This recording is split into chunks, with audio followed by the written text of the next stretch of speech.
I know there are different kinds of triathlons. There is called Yeah. like a small triathlon, medium triathlon. There is Ironman, which is, and probably there is something beyond human. So which one XTERRA is doing?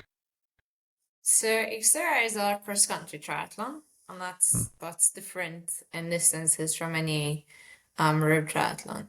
And it is based close to the Olympic distance. So the Olympic distance is the distance that we see in Olympics, actually. Mm-hmm. So it has a 1.5 kilometer swim. Easy. Um, and then depending on where you are in the world, yes, of course, easy. Especially when you're surrounded by 200 or 300 other athletes that want to go they're around the same they're first pushing point. you. They're pushing you. They're all going for the same spot. Exactly. All Um, right. and then it has anywhere between 30 and 42 kilometers of bike, but it's off-road. It depends on which race you're doing, so some of them vary. But the minimum is 30 for it to be recognized. And then anywhere between 9 and 12 kilometers of running. Again, depending on where you are, in the organization and everything like that. Okay. So, yeah, so the run was on Saturday. It was 2 laps of the 6K. Oh wow, that's cool. Yeah. Especially those hills. They are really really something. Um, and which one have you've done this one? Yes, yes. I think it's the most common race I've done. I've done the Mm-hmm. XTERRA. I've done XTERRA Malta. I've done Abruzzo in Italy. Actually, Mm-hmm. Abruzzo was the first time I finished an XTERRA. I've done the World Championships in Maui, Wow. European Championships in I had one in Germany, one in Czech. I think there's two. And then I've done the World Championships twice in Molveno, Italy. So on the Dolomiti, it's beautiful. And I've done obviously XTERRA Malta since I think 2017, 2017, 18, 19, 20, 21, 22, 23, and this year I missed it for the first time. Um, what is the I wanted actually to ask and share the experience. What I found fascinating is actually the landscape where you are taking place. That's you're sometimes you're running and you're like, I just want to watch. I don't want to run. I just want to look where I am. So I guess in those places where you go, because they also choose, the location. It has everything. It's from the videos I have seen, they're just fantastic. They are. It's really When you're doing the practice runs, you get to watch them, and sometimes after the race, if we're abroad, we just go for a fun ride through the most scenic parts of the route, and it's always very very beautiful. Molveno was amazing. yeah, Molveno was something. amazing. I think Molveno was the prettiest one. Well, now coming back to my first question, which I wrote down to you. How do you present yourself to the people when they ask what you do for a living? What I do for, oh, that's complicated. At the moment, I coach for a living, and I intend to do that for as long as I can. So What do you coach? I coach triathlon and cycling. Mostly cycling more than anything. Um, but I do triathlon as well. Um, I coach. I have a club in Gozo that I coach with. I have my own personal academy here in Malta. I coach at the National School of Sport as well. Yeah, that's it. So Gozo, Malta, and National School of Sport.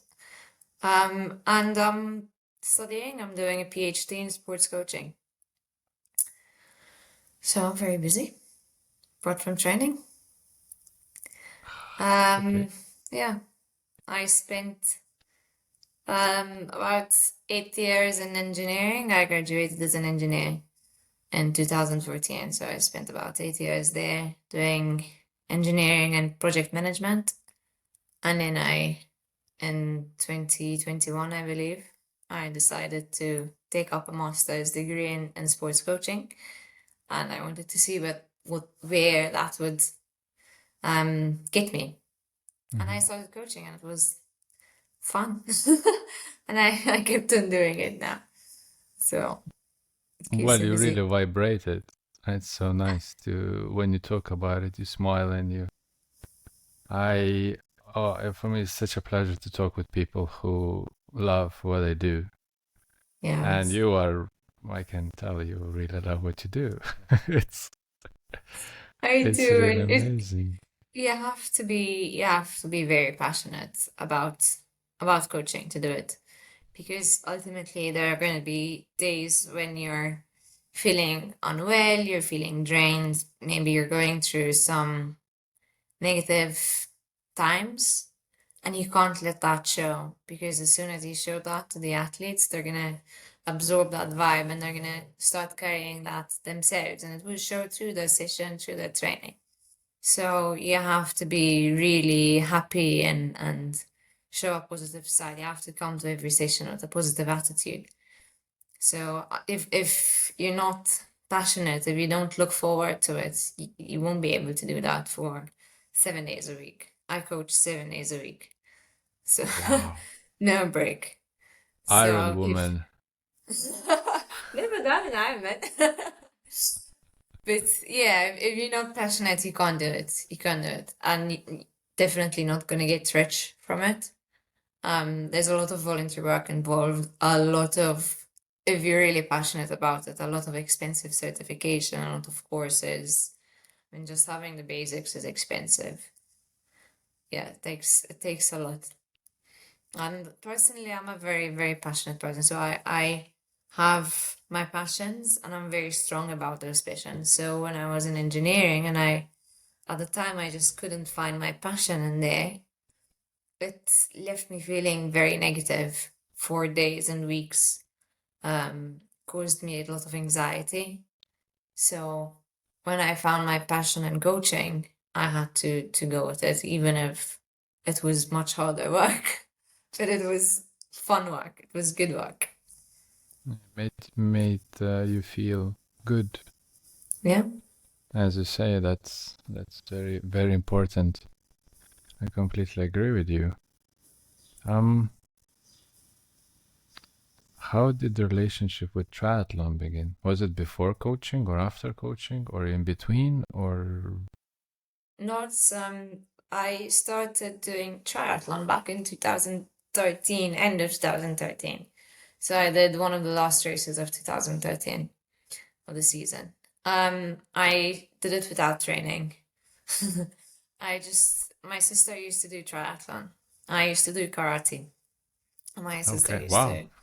yeah. And I did a lot of sports. I started doing sports when I was very, very young. I didn't remember, like, we started with ballet and got to dancing and gymnastics and then got into athletics and swimming, netball, basketball, I remember. So we did a lot. I did a lot of sports. I took on Parents football. kept you occupied. Yeah. Yeah, I love it. I love sports. Yeah, football, karate. Yeah. Anyway, eventually my sister started triathlon and she um started kind of, telling me to do one, to try one. And eventually I fell for it and I did it. I did one. I was doing karate, so I did not have a lot of endurance. I just had speed and power. But I had the Okay. basics of swimming because I had started swimming when I was 13. Swimming competitively when I was 13. So I had the basics and I thought I'm gonna come out first in the water, and then my leg power from karate is gonna drive me through my bike part and I'd finish and I'd do it. Yeah, that wasn't how. You know where Lapsi is and where Dingley is? Yes. Dingley is the highest point, and obviously sea level is the lowest point of the island. The race started in Lapsi and it finished in Dingley. Amazing. No training whatsoever. So I came out of water. I had just like my sunbathing bikini and normal running shorts and normal running shoes. So just getting through transition was quite hectic because I had to put on my shorts and put on my t-shirt and then put on my shoes. No tri-suit, no nothing, you know. Because it's very fast, usually. You have to Yeah, do it. yeah, And it's all exactly. one. You go with the swimsuit. And then as you run, actually, you start removing things. The wetsuit. Yes, we did not have a wetsuit at the time because it was summer. But you'd have usually the tri-suit is something you can swim, bike, and run with. I didn't have that, so I had to put on my shorts and my t-shirts. Okay. And then we started the bike section after the swim. And on the bike section, I was so slow.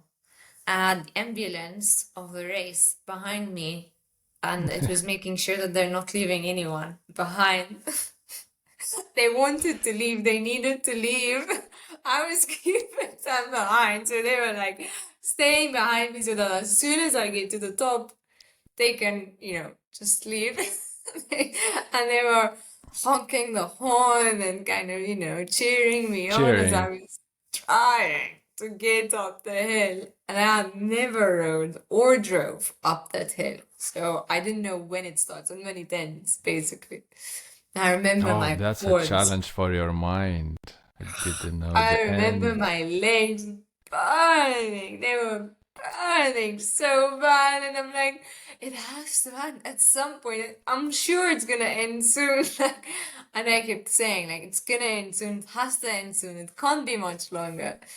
Anyway, and eventually I got to the top with this 25 kilogram bike, probably. Everyone has their like 9 kilo racers, and I'm on this 24 stainless steel bike going up this brutal hill. But then on the run, I caught up with one person, and I actually finished. We were four guys, and I actually finished third. I was really happy because the other person was quite experienced in triathlon and definitely had a much lighter bike than I did. So when I finished and the organizers felt what bike I had because they took the bike themselves and like held it and understood how like heavy it is. They told me like, Lara, I have a talent for this.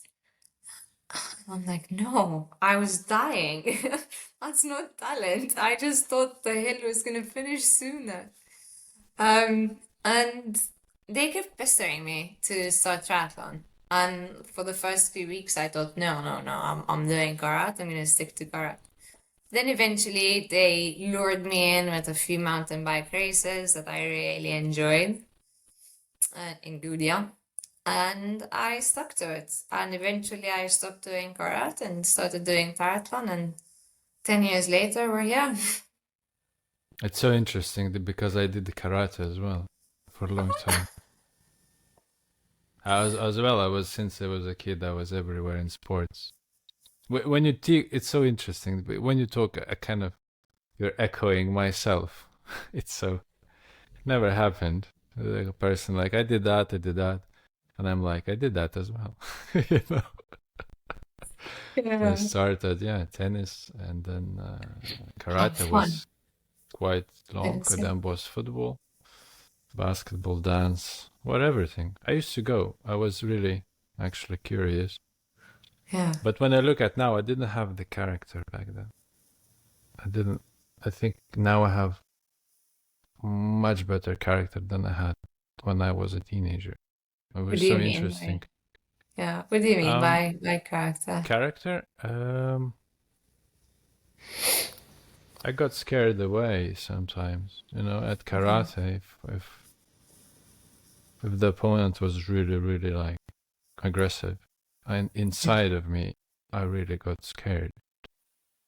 it's very interesting. I had to, even in football, when there was an aggressive person, maybe it has to do that there's a level of bullied was when I was quite young, and these kind of things. But I really assessed it. If I see a guy is I feel like it's a mind game. I feel more powerful than I go. But if there is a balance, then it's a bit. I guess your mind is cautious and you're not sure, because sometimes I got few good hooks because we used to do sparring and Yeah. then tournaments. At that time, I was 10, like 11, and I had the whole, coverings.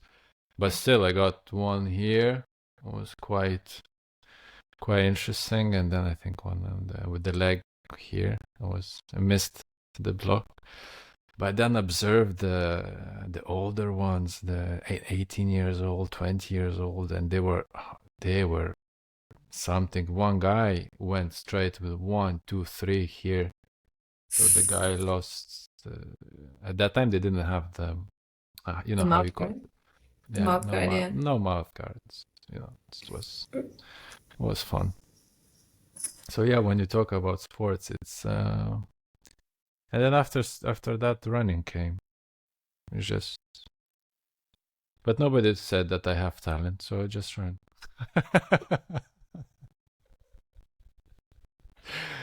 I do not think at any point that there was talent there. I had an ambulance behind me and I was too embarrassed to stop. You remind That's me now.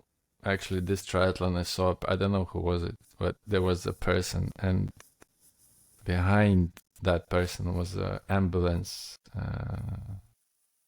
water motorcycle, slowly yeah. going behind it, like also probably cheering and you go, please. Because he was swimming, not a freestyle, but he was swimming, The this, breast. he did that. Okay, he or she, it took a while, but I was like, wow, that's well done. Well done. It's a Okay. long swim for a breaststroke. It's a long swim. It doesn't look like from the shore, So it can take a but while, I would assume. It's a breaststroke. I mean, it depends on how good you are with the breaststroke. It used to be my weakest stroke when I was doing swimming. I was always stronger on the freestyle. The only medal I took was in the backstroke, actually. But yeah, my breaststroke was horrible, horrible. I used to beat the rest of the class with freestyle, but the breaststroke held me back from like going into the next class because I was so bad at it. Now I understand it way better. so then you start training like more seriously for a triathlon after you Yeah. got this kind of push from people and then And encouragement. then I started doing a few triathlons, local triathlons here and there. I started getting into cycling as well. Did a few tours, did the tour of Malta a few times, and I did the tour of Bedford in UK and the tour of Cyprus. And then I started racing internationally in triathlon as well. Started with the European Championships, went with a contingent of people in Malta. And I started getting better and better and better. I think I reached my peak in 2019. And then COVID struck, and I started getting a few health issues as well. I changed my career, and that affected me a lot, and it caused burnout because I work a lot now. So before I used to have a 9 to 5 job, I had a routine. In the morning, I train, I go to my job, I train in the evening, I come home, I eat, I go to sleep. That was a routine. Now with coaching, I wake up, I coach because I have to coach at early mornings. Then if I have school, I go to school. There's studying involved, all the other work, and then somehow I have to fit in my coaching. And at one point, I was sleeping like 5 hours a day, and I couldn't take it. And my body went into burnout, so I started getting very sick very frequently, very, very sick, like high fevers, can't eat. So I had to really, last year, I had to just chill. And this year, I'm training very gently again and trying to get my health back. But yeah, I think 2019 was when I peaked. I trained very hard in 2019. Your body said stop. Yeah. It's interesting when you start getting these things and why it's happening. You know, I'm feeling so great, and then your body says, relax, take your Yeah. time. Yeah. Yeah. Unfortunately, I think sometimes the mind is stronger than the body. I see always, even in athletes, like there are two different types of athletes. Athletes whose body is way stronger than their mind thinks it is. So they kind of stop a bit before they should be stopping. And then there are those athletes who are so convinced they can do much more and they don't give themselves time to recover, time to adapt slowly. And they're constantly trying to reach for the stars, and they can, but it takes time. And I think when I was having this amazing season in 2019, I think I got a bit ahead of myself. So I started thinking, wow, if I can achieve this, in 2019, then maybe 2020 is going to look like this, and 2021 is going to look like this, but then in 2020, all the races got delayed. So the season ended up being really long.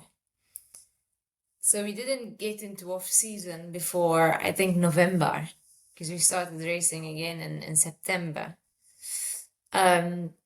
Which meant that our recoveries were delayed, and if you're training too hard too soon, then you're gonna struggle. And that's You when have the to struggle take care. started. You have Yeah. to take care of your body, especially if True. you train hard. That's a very, very important part of the training. It's Yeah. true. It has to be well timed then.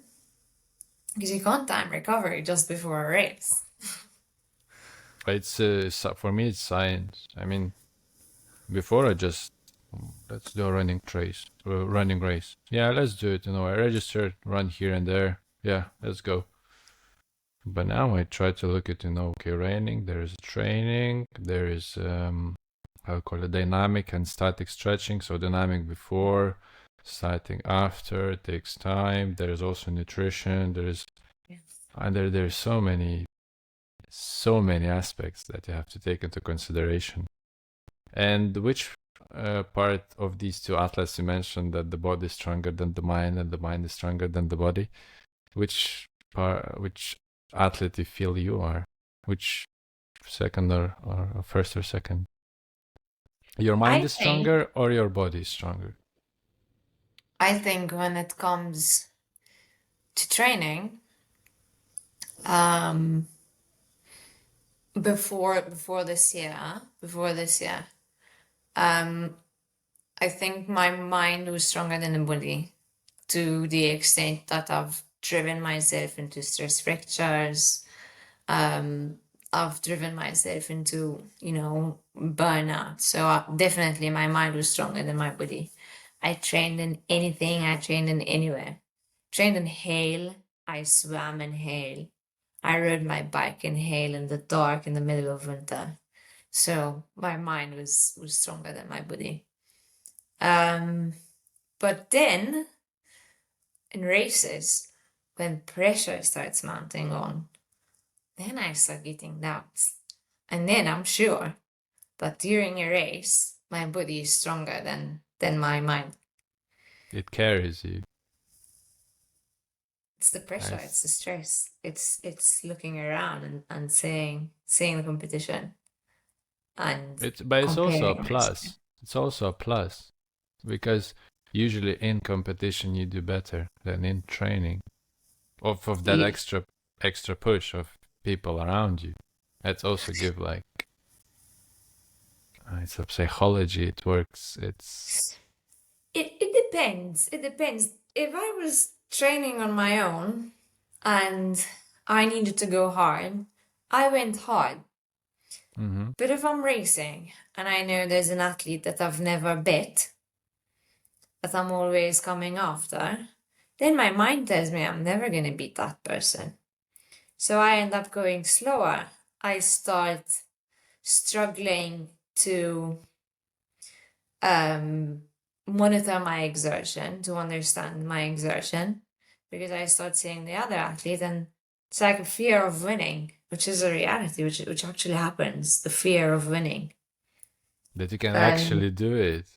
yeah, it happens. It was in 2019 that I started getting around that and started believing that I can actually beat people that I've never bet before.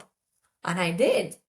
And it was That's amazing. amazing. And it was so much psychological that just by believing that I can, beat my competition, I started improving by minutes.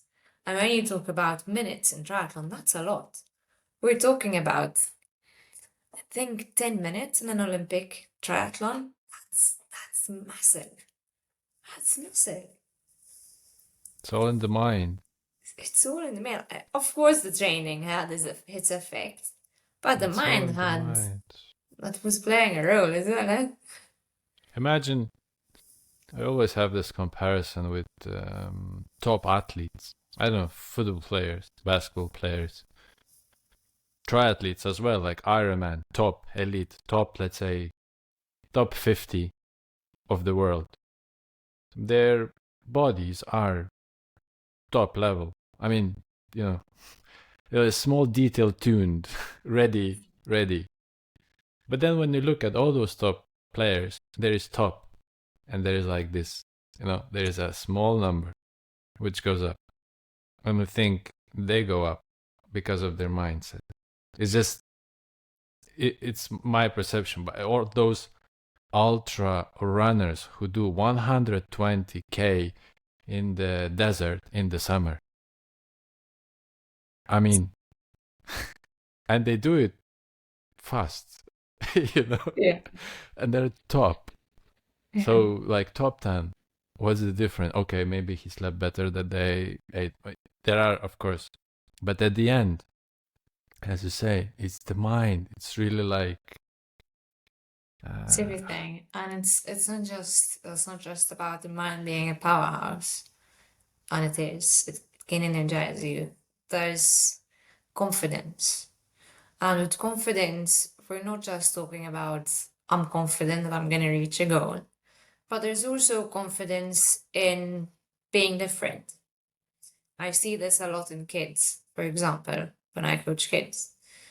If kids are confident in themselves and are confident enough to be different to their peers, then they know that they can do the training that they know that they need to do, despite their peers thinking of them as losers, for example, or whatever. mm-hmm. Obeying the coach and giving it your all. And if you can go through life confident like that, then you're going to reach places, not just in sports, but in everything you do, really. But that mindset, I believe that mindset from when you are a child is the difference between a person making it to elite and a person not making it to elite. If you need to be with your group of friends and always, being the same with your group of friends and wanting to constantly look cool or whatever they talk about today, if you're constantly thinking about that, if you're constantly seeking acceptance from your friends, you're not going to do everything it takes to be an elite athlete. And in days like today, and obviously the future is even worse, there's so much studying, there's so much technology involved in being an elite athlete that only the very, very best talented human beings can get to the top. And you might be physically talented, but if you can't do what your friends think is not cool, then you're not going to get beyond 15, 16 years of age in your sport. And if that happens, then you're not gonna make it in sport, because when you're 16, 17, your friends are gonna go out and they're gonna party. And you can't do that if you want to be a professional athlete. There's no way you can spend a single day in your life partying to get to the top. So you really have to beat that peer pressure. So I think the one thing that really differentiates kids for me that are talented and not talented is that the ability to beat peer pressure. Okay. Very That's- interesting thought. Yes. Very interesting As I thought. see it from a coach perspective, at least. Of course, now comes to my mind some, of course, football players who used to have an incredible game and same evening went to the party and didn't train at all and was like, but that's, I guess, are exceptions of exceptions, that kind of people, and in certain sports you cannot do that. You can, we're not talking about national level athletes, we're talking about world class athletes. Yeah. Can you start later or no, or that's it? It's Yes, depends. So as long as you have good physical literacy when you're young, and by good physical literacy I mean being able to move coordinatedly, having a certain basic amount of strength, mobility, flexibility, being able to throw, catch balls, good hand-eye coordination, good balance, then you can do whatever sport you can. So the idea of considering that today it's really hard to do any sport without it being within a club, if you start from when you are young, joining different types of sports, there is a very good probability that you'll make it when you grow.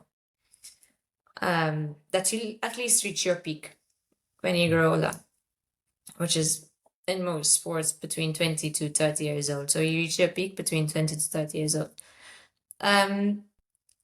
If you, as long as you're doing sports, any type of sports, and it's varied, then you have a very open choice when you grow older, when you're 17, 18. If you specialize very early in life and you, for example, specialize in running, then you will have to stick to running because your joints, your muscles are going to get tighter and they're going to get adapt to only running, and you might not be able to do things like kick very high because you don't do that in running. So the idea is to do as many different sports as possible when you're younger. You don't have to go hard. You do not have to go hard. You don't have to train every day.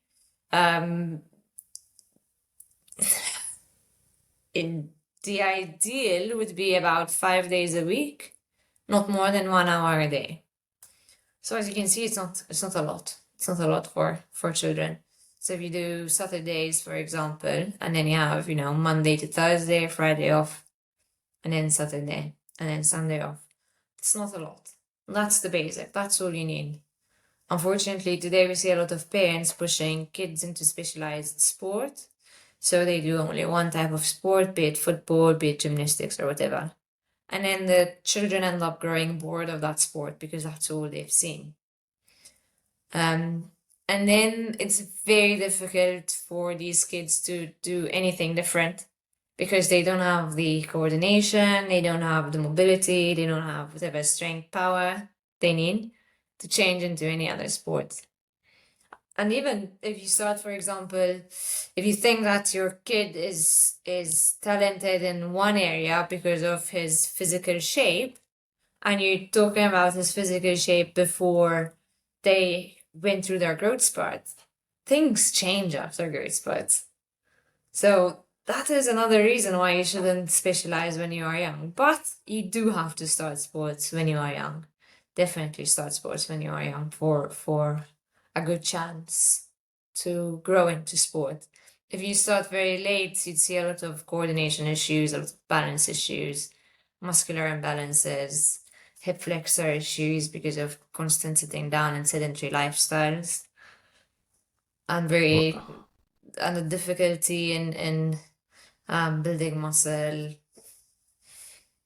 I'm not saying you shouldn't, just because you had a sedentary childhood, you should, and it's healthy and it's important, but you might not be a professional athlete, you know?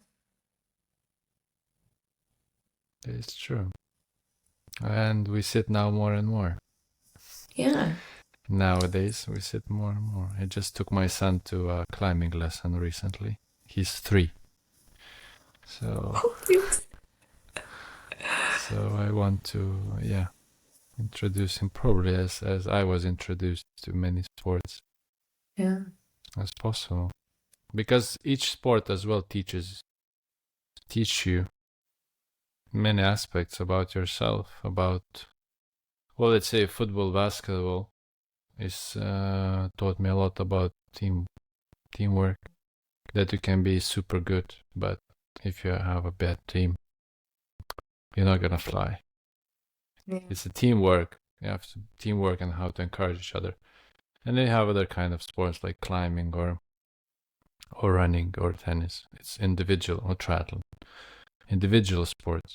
So it teaches something else about life. But what is beautiful that actually you learn if there is a person who draws comparisons with life. There's a lot of resemblance and beautiful metaphorical connections, which I always found fascinating. It's really inspiring for me how sport can teach you. Yeah. I think every sport teaches you a lot about community and the society. Even if it's an individual sport, you're still interacting with the coach. If it's sport, then there's some competitiveness in it. So you're still learning how to socialize. Life is full of competitiveness. Even just taking a job is competitive. You have to be better than all the other applicants.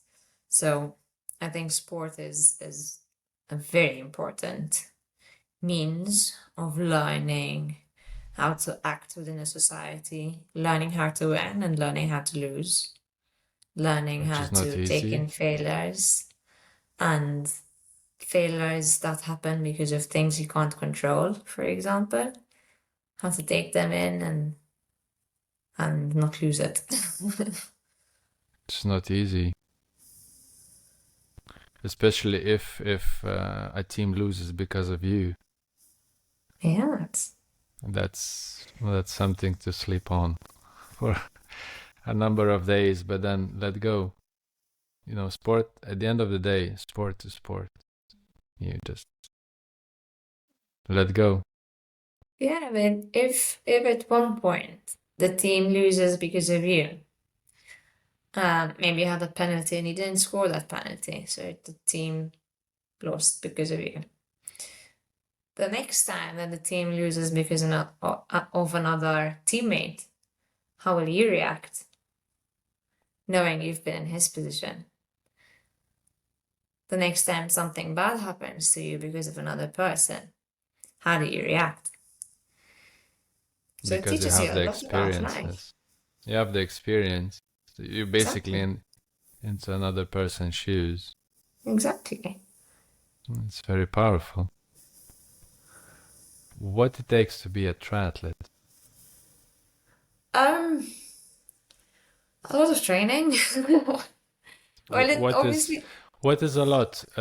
for example, a person like me who wants to do his first triathlon, not just to finish, but to compete, and that person has 1 year.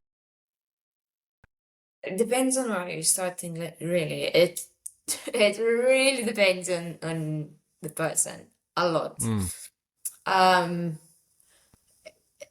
If you do not know how to swim, that's the first thing you start with, because that is the one thing that takes the longest to grasp. So people who don't know how to swim, I would suggest the weekly sessions to be mostly swimming. If you do not know how to ride the bike, again, and you know how to swim, then you start with learning how to ride the bike.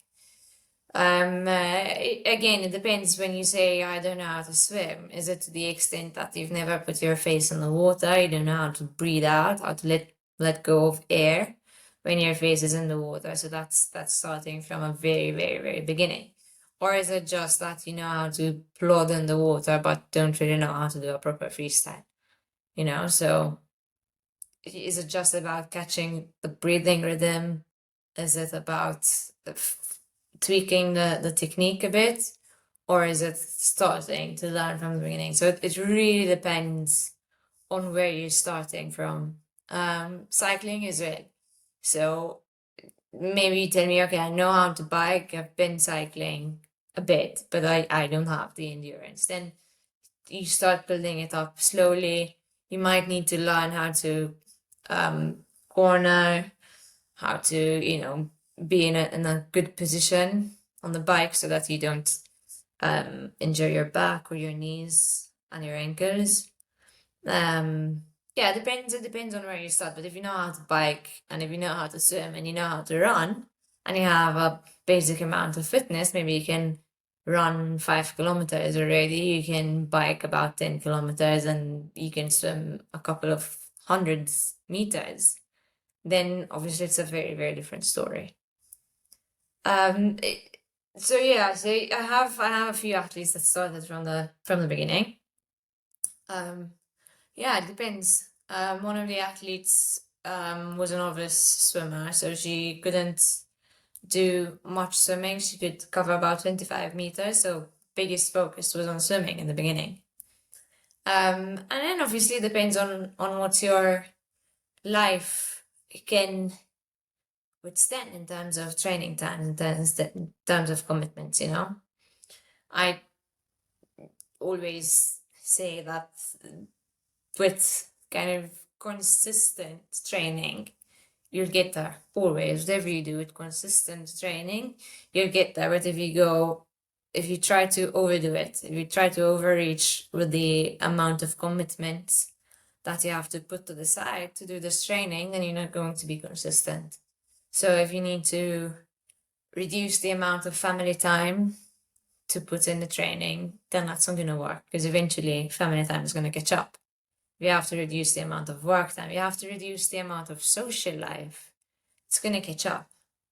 So when I have new athletes, the first thing that we do is understand where they're starting from, understand what their life commitments are, and see whether we can find a few gaps here and there. Sometimes it's lunch breaks, sometimes it's early mornings, and try to work with what we have. Some people can do 3 times a week, and we do 3 times a week. We swim once, we bike once, we run once.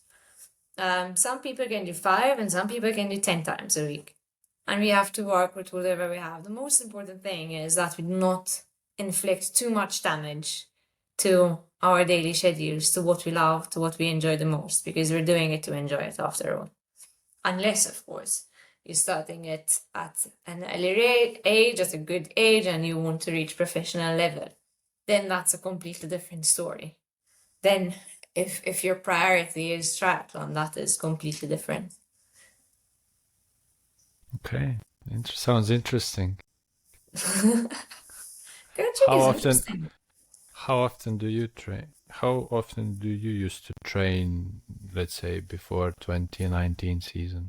Yeah, about 11 to 12 times a week. So mornings and evenings for most days. Sometimes I'd have a whole day off. Sometimes I'd have an evening or afternoon off. But I was in such a good routine that, pardon me, I was in such a good routine that I actually prefer to train every day rather than have a day off because it You gave get me, used to it as well. It's a habit. yeah, exactly. And if I didn't wake up to train, I'd go to work very grumpy. That's true. I That's needed really it. true. I needed it at the time. But work was very different as well. So yeah, it depends, eh? It depends. I didn't have much of a social life. My social life, because I've always been involved in sport. My social life always developed around the sport. So my social life was always the sport. So for me, I didn't have to sacrifice any other friendships, any other social lives to be able to train, which was a good thing to a certain extent. But we know that we need to make sure that athletes have other social lives beyond the sport, because if anything happens and you can't do the sport for whether it's a long time or a short time, you lose your identity in the sport, you lose your social life in sport. You lose yourself, basically. You lose a lot, yeah. You need to have a certain identity beyond sport. It's like those, sports people who have a injury in their career ends when they're before 30s, and that's a challenge to. You're talking about injuries, but when we talk about athlete identity and we fear injuries, we almost forget that there is a very natural phenomenon that happens to women. Women have children. When you're, within a certain amount within a certain amount of days before, you give birth and afterwards, you can't train very much because of the body, because of the attention you need to give to your newborn. So we sometimes tend to forget about that as women. And it has to be something you keep in mind, because if you don't have a social circle beyond sport, who are you going to get support from when you need it? Because raising a child requires a lot of support. And inner strength as well. It takes strength, and it takes a community. They say it takes a village to raise a person. And you detach yourself away from that village because of your sport, you're gonna struggle. You're gonna struggle to have a family. Interesting.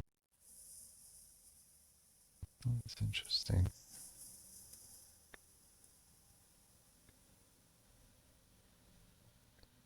What have you learned about yourself as a coach?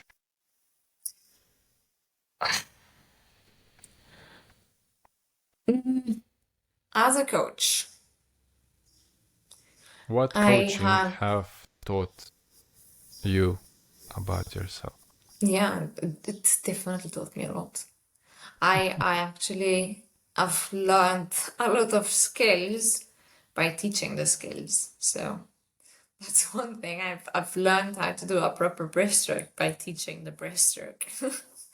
I've learned how to do certain tricks on the bike by teaching the tricks on the bike. So yeah, definitely coaching teaches you a lot. It taught me that I am more emotionally intelligent than I thought I was, and I definitely have improved on that. You have to be very, very emotionally intelligent when children What do you mean by emotional intelligence? controlling your emotions.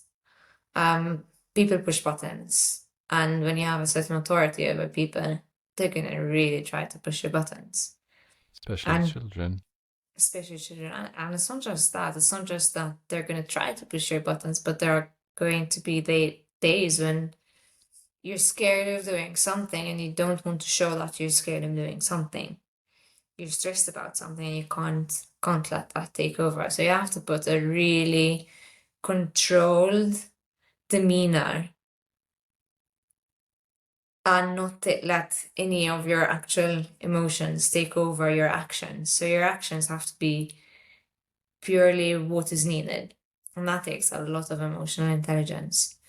And I've definitely learned how to control my emotions better. Um, yeah, I've learned how to take on failures because I've seen the athletes, fail sometimes out of things that they could not control. So I actually learned how to deal with that because I had to teach them how to deal with that for them to continue evolving in their sport without giving up. Um, yeah, and I learned that I can I can integrate with very, very different people, different types of people, different types of characters. Okay, that's a lot. That's amazing. That's really amazing. Wow, so many things. Trainer learns is trained by training. Yes, it's unknown. It's known to it's known for people to learn more when they teach. And Because sometimes we use that in coaching, actually. We use that in mentoring. So coaches get mentors, and mentors learn from the coaches that they're mentoring. And we say that mentorship is a two-way process. So both the mentor and the coach learn a lot. And coaching athletes is the same. and you also coach adults, as you said. Yeah. So that's a completely different from professionals to amateurs, No, or just beginners. I coach beginner athletes. Beginners, well, not national level athletes. They've been competing now for a while. But yeah, quite frankly, beginners. Yeah, I've I have a 60-year-old, I have a 70-year-old swimming. Not that I'm more of teaching them how to swim, some of them. One of them is an athlete. Did XTERRA a few times as well. But I coach younger athletes, 29, 32. that's my age.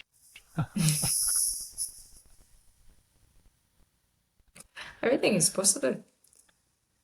Well, that's what I believe as well.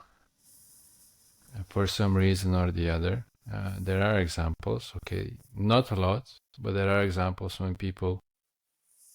But that's dedication beyond comprehension, when they just twisted the life 180 degrees and then they just achieve things which nobody believed they can achieve, and they train a little bit in their life, but then after 30 or something, I want to do that, I want to do seriously, and then and when they achieve it, for me it's fascinating. It's just this kind of people prove you that it is possible. It's possible. And with some sports, it looks like some bloomers are later, like running. Like 40 is kind of the age, or 30 end ish, where you have some top athletes at that age running marathons at close to 2 hours speed. Yeah. Yeah, endurance is actually something that you can achieve any time in your life. It is speed, power, coordination, mobility, or areas that you cannot, that take, not you cannot, but take much longer to improve as you get older. You can achieve better coordination, but it's going to take much longer. Endurance, on the other hand, whether you're actually, it's better after adolescence. You can achieve endurance better after adolescence than you can when you are younger, for several reasons. Why is that? It's just a physiological thing? Endurance, visible endurance, relies a lot on management of body temperature. And younger kids, pre-adolescent kids, cannot manage body temperature as well as we can. adults, I mean. And also because of the way that we use lactate and glycogen as we grow older. So we can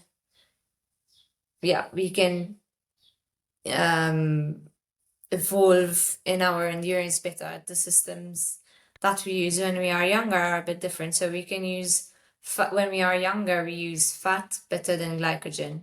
It's easier for a kid to use fat than it is to use glycogen. And as we grow older, we start using the systems differently. So even if you actually work on endurance when you're younger, it doesn't mean that it's going to apply once you're an adult, unless you really continue. Whilst if you get coordination, if you get strength when you're a kid, it's easier to hold on to that as you grow. Endurance is a different, because it relies on different systems of energy. Under systems of energy change. But yes, also the dissipation of heat and temperature is another issue, which makes it almost dangerous for you to coach kids in very long distances. How long usually it takes training class for children? It depends on what you're doing. For example, since I coach in Gojo for twice a week, I coach for 2 hours. And sometimes that is quite a lot for a 9-year-old and younger. However, I vary the session as much as I can. So if you have any type of intensity, which is usually the speed or power, then we limit that to not more than 30 minutes of intervals and whatever. We do a lot of time spent on skills and coordination on the bike, so that it requires a lot of focus, but it does not require a lot of energy. So I'm not burning off a lot of energy during that time. And we do a lot of mobility work and core work, more in the sense of gaining coordination. So a good posture in a plank position, lifting a leg, maintaining good posture of the hips as you lift the leg, balance, and stuff like that. And about if we are doing intensity and we still limit that to once a week, the high intensity, we do not exceed 30 minutes. What is the most surprising reaction you have ever received when you said I'm doing triathlon? Have you ever received such a reaction when people said something? I think the most common reaction, I've never received a very surprising reaction. The most common reaction is, I don't know how you keep up with 3 different sports. Because you have to keep up with swimming, running, and cycling, and strength, obviously. And I always used to think that it having 3 different disciplines is why I've stuck with triathlon for so long, because I don't get bored. So when I used to do football and football only, I got bored because it was just football and every day is football. When I did karate, I got bored because it was everyday karate. But when you're doing triathlon, it's different. You get to recover better. Because if I had to do swimming morning and evening, like swimmers do, they train in the morning and in the evening for 5 to 6 times a week. Imagine after the first swim session, you're kind of tired in your shoulders, aren't you? And you're gonna go for the second session, it's gonna be swimming again? That's exhausting. So I think it's harder to actually do a single sport than to do a sport with 3 different disciplines. Is there a how you call it? For triathlon? I don't know. Are there this kind of there's triathlon, so 3 sports. Is there any like four? There is a pentathlon. Pentathlon. So what's that? But the pentathlon is completely different. It's not the same. The pentathlon is 5. It used to have horse riding, but that was eliminated because of an incident in the last Olympics. The horse. athletics. It had something of athletics, I believe. I don't know exactly what it had, but it's So like it's not 5 one different. it's not one connected like No, it's not one connected. And then multisport, so what you're talking about is multisport. And triathlon is part of a group of multisport events. And that's duathlons. So duathlons are a run, bike, run. Triathlon is a swim, bike, run. Duathlon is a run, bike, run. Aquathlon is a run, swim, run. There's the winter cross-country triathlon, I believe, that has skiing in it. Okay, so you swim, you ski, I assume you don't swim because it's a winter triathlon. I assume you ski instead of a swim, I think, and then you bike and maybe run. I don't know. We don't have the premise for that here, obviously. I've never done it. And then obviously On there's the sand. cross-country triathlon, which involves mountain biking.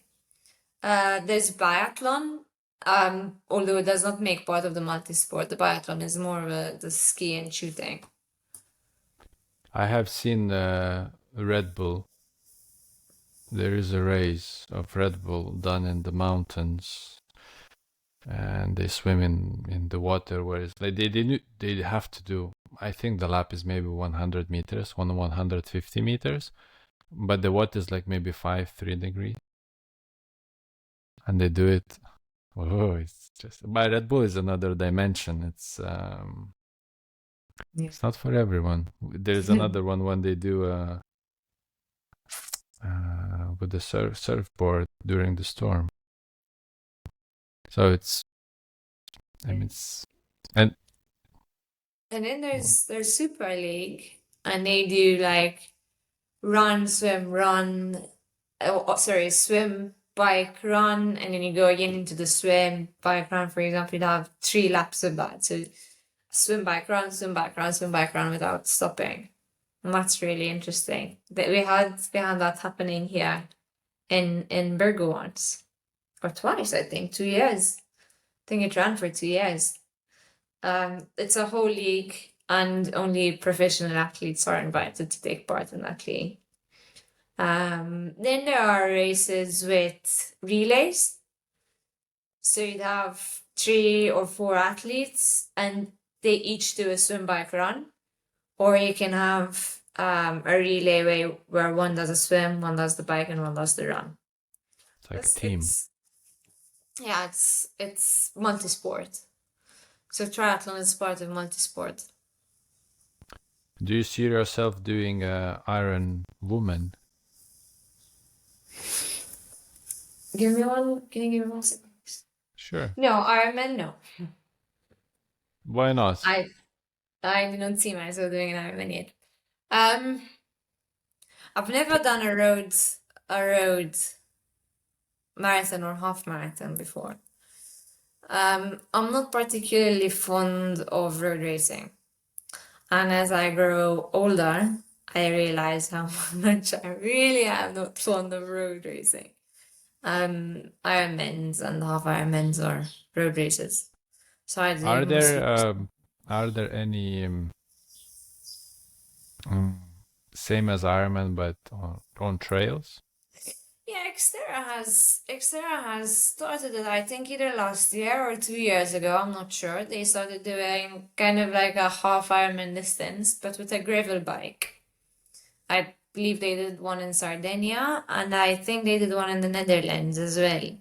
I'm not sure about the Netherlands. I'm sure they did one in Sardinia though. And it's interesting. It's interesting. The thing with cross country is it takes out much more energy and it's much slower than road. So when you're talking about longer distances in cross country, you're talking about much more energy expenditure. And when we're doing cross country, we need to reach much higher power. Our maximum power is going to reach much higher values than what you do in road, because you need to tackle rocks and mud, and the terrain is constantly changing. You're using your whole body because you want to stand up and drive move a lot on the bike. And that means that we are more beyond our lactate threshold for most of the race, which means that there is a very short amount of time, a much shorter amount of time where you can actually stand within that that energy expenditure. Obviously, it's trainable and you can increase that, but it's much easier to do a half Ironman distance on the road than it is to do a half Ironman distance on cross country. It will take a lot more time. In fact, the XTERRA races usually take around the same amount of time as a half Ironman race. The ones with where you swim 1.5, when you bike 30, and you run Yes. 10. And What the is half Ironman race is double that distance, but it's on road, and it So takes it's- approximately the same amount of time to do. what is a good time for XTERRA, this triathlon? A good You, time. Top since 10, you're talking, let's say top 10 time. yeah, but since you're talking about XTERRA, it really depends on where you're doing it. As I said, distances vary on the bike between 30 and 42 kilometers. In Elevation Malta. gain In Malta. in Malta. Yeah. I think the fastest I've seen is around about 2 hours 30. I think round about for the full That's a thing. man or a woman. Yes, men. And a Men. I think 2 hours to 2 hours 30 is the best I've seen. Women are And- usually within the 3 hour mark, maybe 2:45 to 3 hours. That's a top 10. Oh, that's the best. So Yeah. top 10, it's less than 3 hours. Well less than 3 hours for the men. Yes. Well, Way less. way less. Yes, yes, yes. Okay. Yes. So that's It's around the early 2 hours, yes. like 210, 220. Yes, yes. So you have to be fast. You have to be fast and technical, very technical. Which Some- which part takes usually the longest? I mean, you Like, obviously there are or it's cycling or it's running or it's swimming. Usually one is your top when you, how to call it, where you can gain time. You know, it's your kind of a horse. You're just faster naturally there. And you know that others, let's call it weaker spots, is obviously, the ideal is when in all three you are. you're always gonna have something that's stronger. But usually cross-country triathletes are the ones who are strong in the bike. So Strong I swimmers. wanted to ask what requires the most strength from those. Obviously, all of them do Bike. require. Bike is because it's of the length and that you have to stand on the bike and Yes. just. Yes, because of the technicality of the bikes. Although trail running requires quite a lot of strength as well, especially downhill running. When you're running downhill, to be able to run downhill efficiently, you need a lot of strength. It's a different type of strength because it's a strength when your muscle is extending, it has to be strong. Whilst on the bike, your muscle has to be strong in contraction. Yes, but bike requires more strength than running. Ultimately, you have to get through the bike, but in running, you can walk down a hill to get through it, and you don't Okay. need strength to walk down the hill.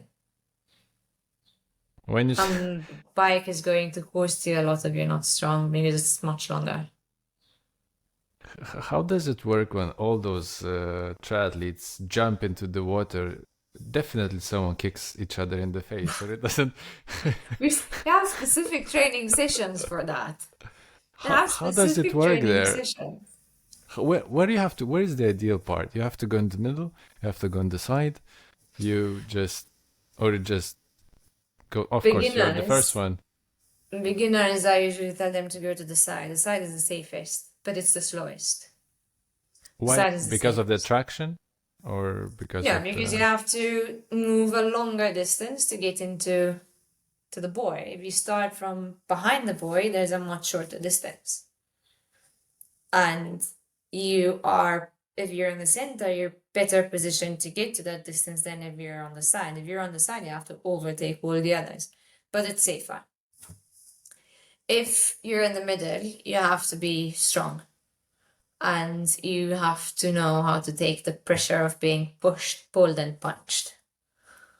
And swimming underwater Wow. and pushing people away and being confident to pull a leg or two, being confident to elbow others, taking your space, knowing how to. So there's a specific technique of entering as well to get your space. So we use the butterfly as an entrance, and that way you create a certain amount of space.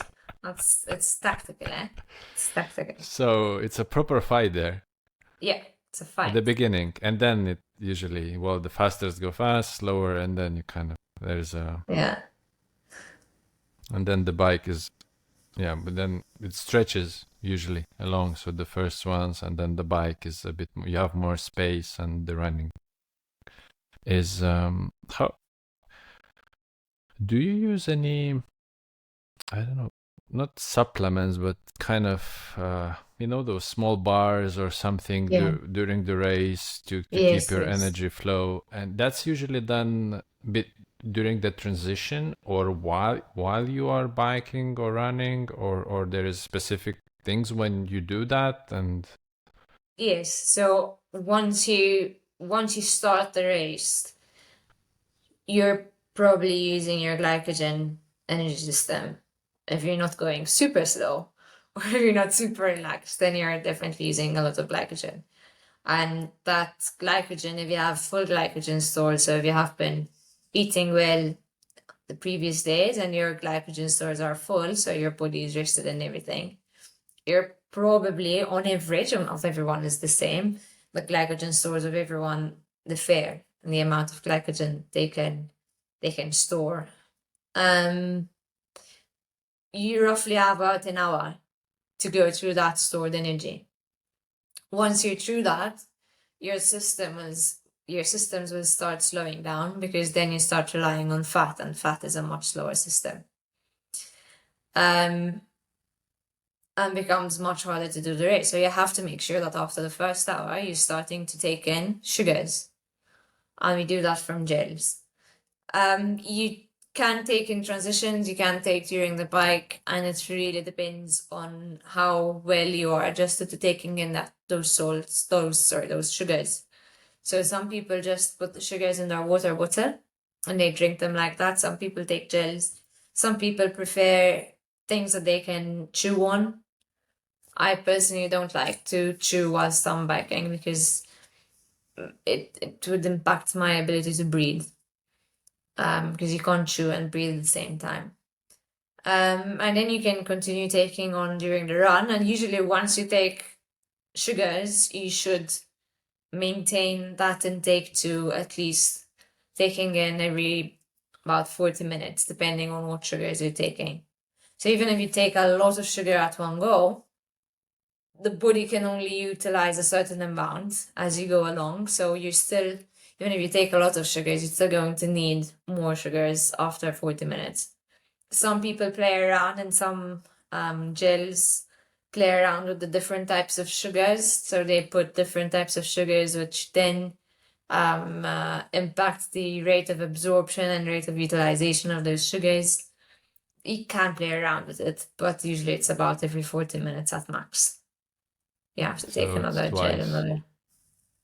in that kind of XTERRA Malta race. It's twice roughly. Yeah, it takes me about 3 hours, I believe, to do it. So I'll be taking Okay. a bit more. And obviously you Yeah. feel it. You have to take it before you start feeling that you're lacking Yeah. it.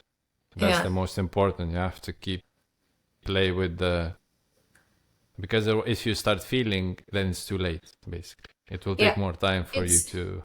Yeah, exactly. It's going to take more time. And once you set into, the thing is that when you start lacking sugars, it doesn't just affect your body, but it affects your brain as well. And the brain tends to hit negative thoughts. And you wouldn't even know that it's an issue of sugars.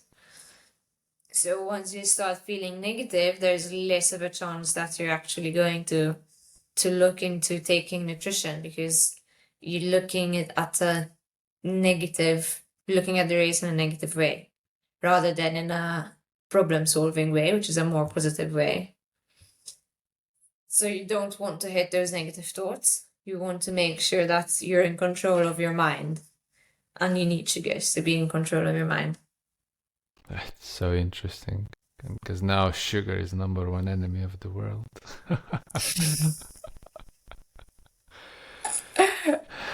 Yeah, but that's different dynamics. And your best time is, you said 3 hours? 3:10, I think, somewhere like that. I don't know by heart. I think 3 hours, 10 minutes, something like that. Or maybe I'm confusing it. It's 2:10. About 20, 21 minutes on the swim.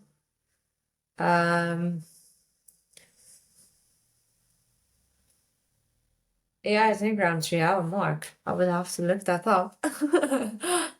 And the Yeah, 3:10, I am not sure. I'm not sure. Do not quote me on that, because I am not sure. No, I won't. I won't. I just wanted to joke. I I said think round 2 about hours, it. 10 minutes. No, not 2 hours. It's 3 hours and beyond for sure. Do you see yourself doing it and capable of doing it less than 3 hours? If I had to resume training hard, but then I'd have to change my lifestyle. Yeah, it can be possible, because I'm very strong on the bike, and then cross country triathlon, it's all about, it is all about the bike. So if I had to just push a bit more in training and maintain my running, maintain my swimming, and keep training the cycling, yes, I can. But it would mean a change in lifestyle. Right? 259. Yeah. And the lottery ticket.